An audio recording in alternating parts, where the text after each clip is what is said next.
It's me, Bree McGee. Welcome to my little corner of the world. How are you today? Very well, I hope, and whatever you're doing, I hope it's going swimmingly. This is Bree's Breeze, and today we're going to talk about how the Serenity prayer is for all. So get a drink, grab a snack, and let's get to work. Now, the Serenity prayer, which is, God, grant me the serenity to accept the things I cannot change the things I can change, and wisdom to know the difference. And I've been using that a lot recently because I've been going through some things that have been completely out of my control, but have been making me feel a little bit crushed.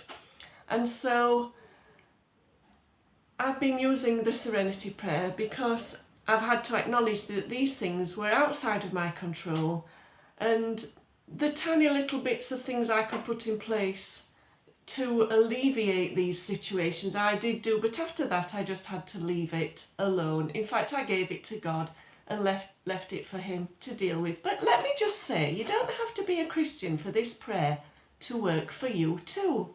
So accepting the things we cannot change is just a normal thing. You don't have to be a Christian to be able to use that. Because if we ask ourselves in the midst of whatever we're going through, is this something I can change or not? If the answer is no, I can't change it, it's someone else's doing, or whatever it is, the situation as it is outside of our control, then we, accepting that we cannot change it, is a good way to be able to sorry, sunrises here, to be able to move on a little bit from it.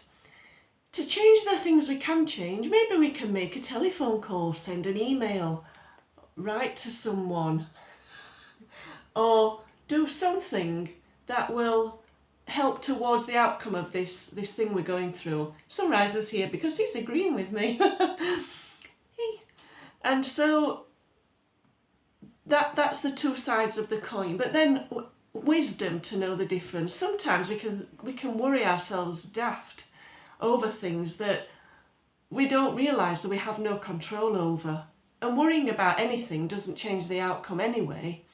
But if we can acknowledge and work out which things can we change and which things can't we change, it goes a long way in helping us to cope with whatever we're going through. So whatever we're up against, if we try and look at it on that wavelength of can I change anything about it? If the answer is no, then I have to accept it. If the answer is yes, I'll go ahead and put those steps in place, but also to have the wisdom to know the difference between those two particular avenues. So the Serenity prayer is for everyone, even if you're not a Christian.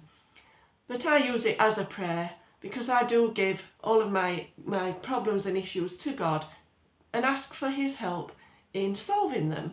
And the problem I had recently has been solved. And so I'm so grateful for that.